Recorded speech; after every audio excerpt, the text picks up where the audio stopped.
which is ensuring that no child in Milwaukee is at risk of lead exposure through drinking water.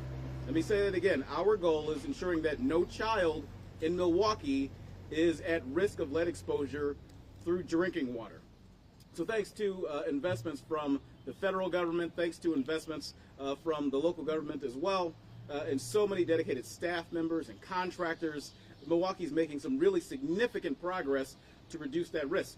The city is working diligently to meet the goal that was established by the Environmental Protection Agency, which is to have all remaining lead service laterals replaced by the year 2037. In 2024, the Milwaukee Water Works replaced a record-breaking 2,700, in 1 year, 2,700 lead service lines. The goal for this year is even more ambitious. It's 3,500 lead service lines replaced. And today's milestone celebration shows that we're well on our way to meeting that goal. Because the neighborhoods most at risk of the dangers of lead service lines are some of the most economically at-risk communities in our city. That's why it's very important for us to be able to replace most of these lines without cost to the homeowner, without cost to the people who live there. That's a policy proposal that came from my administration that I'm glad the Common Council supported. This is not just an investment in the safety of our community, but it's also an investment in the future. In the future by creating good-paying, family-supporting careers right here in Milwaukee. And not just a good-paying, family-supporting career, it's a career of service, I think. It's a career where you have the opportunity to improve the quality of life of our friends, of our neighbors, of family members in neighborhoods all over the city. So as we take a moment, and it's just a moment, to celebrate the progress we've made, we also want to reaffirm our commitment to providing safe drinking water to the residents of Milwaukee. To accomplish our goal of removing all lead service lines again by the year 2037, we'll need further commitments from the state.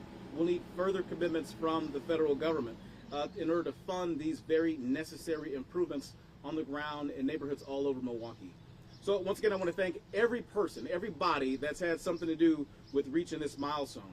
It's thanks to your hard work, it's thanks to your dedication that I'm confident that we'll continue to fulfill our responsibility of providing safe, quality drinking water to all people who call Milwaukee home, and especially our kids. That's what's most important.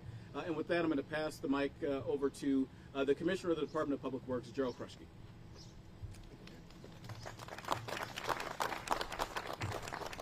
Well, good morning, everyone.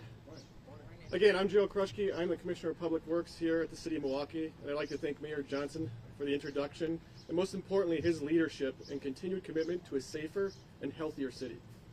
Today we mark an important milestone, 10,000 lead service lines replaced in the City of Milwaukee. As I started the position, I didn't think that number would come true, and it's just the beginning. This number is more than just a number. It represents the homes and the families with safer, cleaner water. It's a symbol of progress and a collective dedication to protecting public health.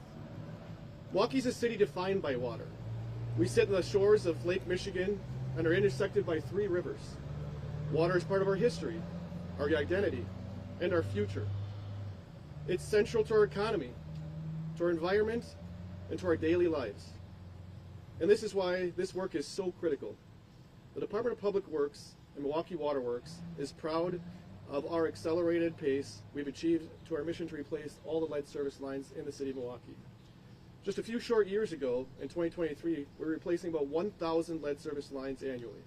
In 2024, thanks to the expanded resources, smart planning, and strong partnerships, we more than doubled that pace, replacing more than 2,700 lead service lines. And we're not slowing down.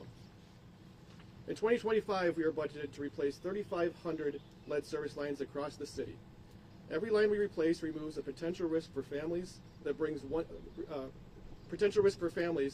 us one step closer to a lead-free future. Of course, that work ahead of us is significant. We still have an estimated 65,000 lines to replace, but with the momentum we've built and continued support from the mayor, the City Common Council, CDM Smith, our contractors, and our residents, I'm confident we'll reach our goal. This is how we build safer infrastructure, a healthier city, and a stronger future for everyone. So thank you, and now I want to introduce Milwaukee Water Works Superintendent Patrick Pauley He and his team have been crucial in working tirelessly to oversee the replacement of these lead service lines. With that, Patrick? Thank you, Joe. Good morning, Patrick Pauly, Waterworks Superintendent. I'm here to emphasize the Waterworks commitment to protecting and maintaining the water system for current and future generations. This lead service line replacement program is an example of us honoring that commitment. The program is made up of two components. We're standing at the site of a prioritization location. So this is the second year of the prioritization program. 15 neighborhoods were selected this year for prioritization. We will replace lead service lines wholesale throughout these neighborhoods. More neighborhoods have already been selected for 2026, and this will continue until 2037. The original program is also still operating, and that includes replacements at child cares, any location where there's a service line failure, and with certain public projects, paving and water main replacement. So in most instances, as the mayor mentioned, there is no cost to the property owner, and that is thanks to the mayor's leadership, the Common Council's leadership, and the availability of the federal funding. So we're very proud of what we've accomplished to date, and we're looking forward to increasing in the future. Thank you for coming out to celebrate this significant milestone with us, and we're available and willing to answer any questions you may have. You talked about prioritization locations. How is that determined?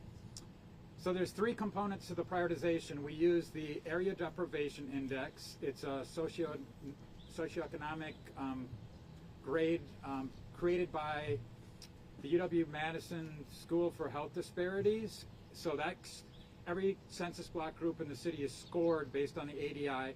We then take into account the incidence of elevated blood lead levels in children under the age of 6 within that census block group, and the density of lead service lines. So every census block group in the city has been scored and ranked in a prioritization.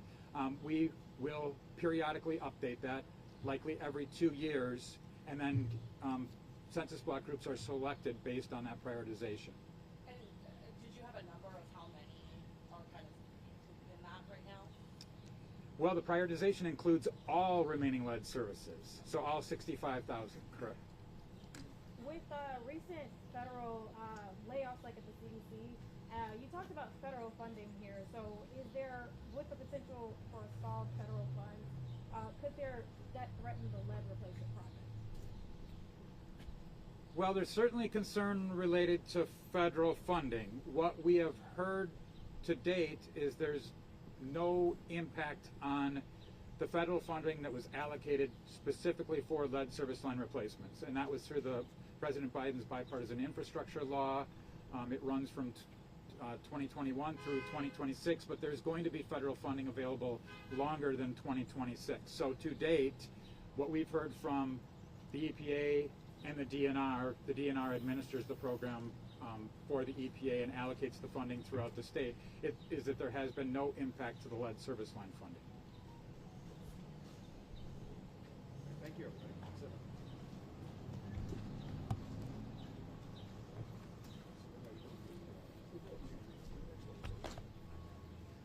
Okay.